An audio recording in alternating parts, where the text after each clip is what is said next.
1945, August 6th. Morris R. Jepson armed the little boy bomb in the back of the American B-29 bomber Enola Gay. Within the hour, the Japanese city of Hiroshima would be in ruins and thousands dead, and within another 3 days, the city of Nagasaki would also be decimated. The only 2 ever atomic bombs used in war had been dropped within a week, with the purpose of ending the Second World War. It was America's last attempt to end the war without any further American casualties. It was the bloody end to a bloody war. Hiroshima and Nagasaki, finding peace through the tragedy of death. With World War II lasting for 5 years, America was at wit's end. Although the European war had ended, Japan was still unwilling to back down. Also, there had been a deep-set grudge ever since Pearl Harbor, the surprise attack on American soil that damaged nearly 20 ships, 300 planes, and killed more than 2,400 people and injured another 1,000. Throughout the war, millions had been killed, and Americans were fed up with sending their youth to die fighting. They wanted the war to end. Soon after being thrust into office due to Franklin D. Roosevelt's sudden death, Harry S. Truman was faced with a horrible decision. It was whether or not to carry out Operation Downfall, the proposed invasion of Japan. If they were to have proceeded with this plan, the total estimated losses were between 1 million and 4 million, and that was for America alone.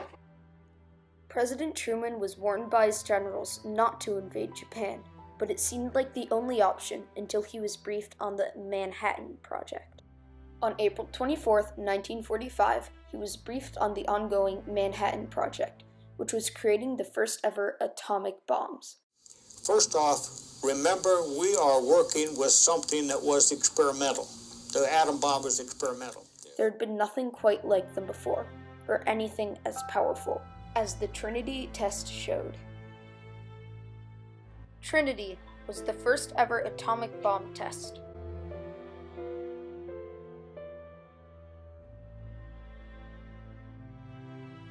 Truman assembled a team of advisors to help him decide what to do with this newfound knowledge. They thought to bomb the cities of Hiroshima and Kokura, both of which were major cities in Japan. Not only did they believe that this would end the war, but it would also intimidate the Soviet Union. The price would be costly, but they believed it was worth it. "It is an awful responsibility that has come to us," Truman wrote. After much consideration, a decision was made. It was final. The bombs were to be dropped.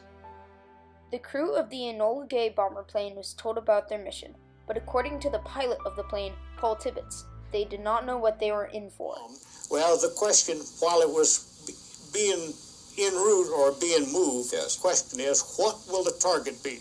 And I could say that there was all kinds of conjecture. Everybody made some kind of a suggestion. And obviously one of the most important ones was, well, why not Tokyo? Sure. Let's drop it on the Emperor's Palace. That'll impress them. Jimmy Doolittle says, yes, if we do that, who are we going to make peace with? There were 12 people on the plane. From September 1944 until May 1945, they trained together at the Wendover Air Force Base in Wendover, Utah, dropping fake dummy bombs that were similar size and shape of real atomic bombs. In late May 1945, the team was moved to the island Tinian in preparation for the day that they would get the order to carry out their final mission.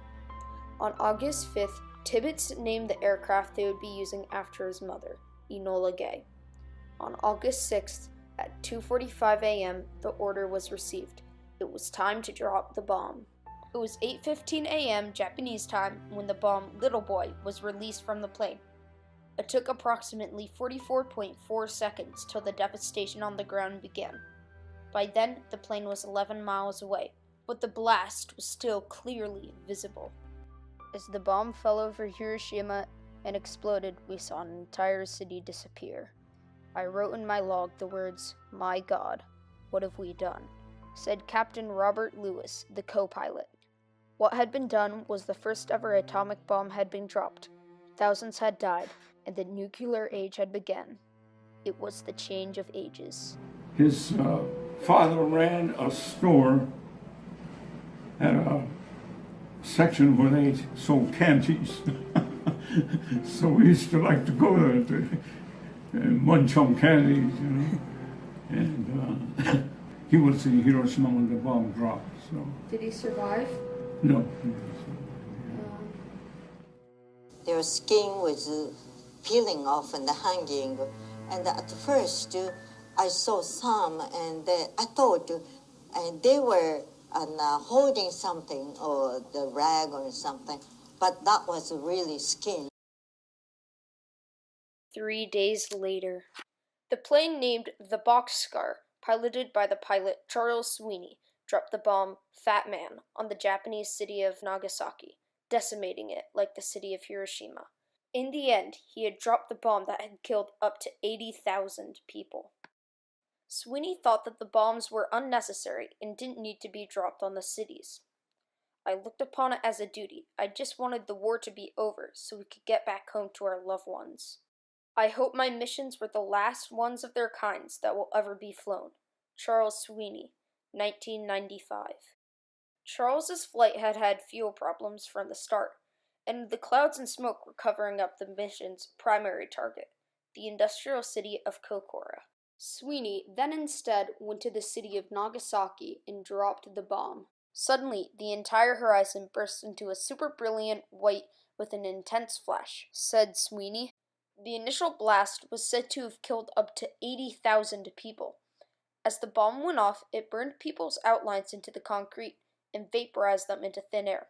The unlucky ones who survived the initial blast looked like zombies with slimy flesh because their clothing infused with their skin. The destruction at the time was unbelievable. The entire city was swallowed in a fiery blast, killing most and leaving survivors with horrible injuries. Many were left homeless with nowhere to go and had no possessions at all. With the Japanese scared of another bombing, they sent their Instrument of Surrender, the official name of the document, to the White House, ending World War II. We knew it was going to happen. It was going to end. Yeah. Because things were not going well at all. Yeah. Surprisingly, after Japan surrendered, America helped them rebuild. The Americans helped improve everything from their buildings to their government itself. They thought, Japanese people in those days thought very kindly of America. They thought America was a nice country to be friendly with. So when the war ended and the American troops arrived, so far as I can remember, there was any problem at all. In a way, looking back on the English history of, they have colonies all over the world, whereas America was kind of opposite of that. So Japanese people generally like Americans in those days. When Japan was in famine, due to the lack of resources from other countries they were depending on, American provided them with food. You had a shortage of food, yes, but the American occupation force was, knowing that there was a shortage of food, so they were passing out cheese. So we got a lot of cheese, The Americans helped Japan rebuild after the bombings, which is why peace is kept to this day. The Americans allowed Japan to remain independent and keep their emperor. After the war, America invested $2.2 billion into rebuilding Japan and modernizing it. After 7 years, Japan was able to be independent again. What was the tragedy? Thousands upon thousands had died. In the triumph, America made an ally, and many more had been saved.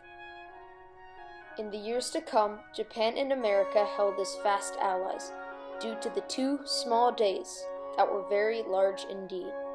Hiroshima and Nagasaki.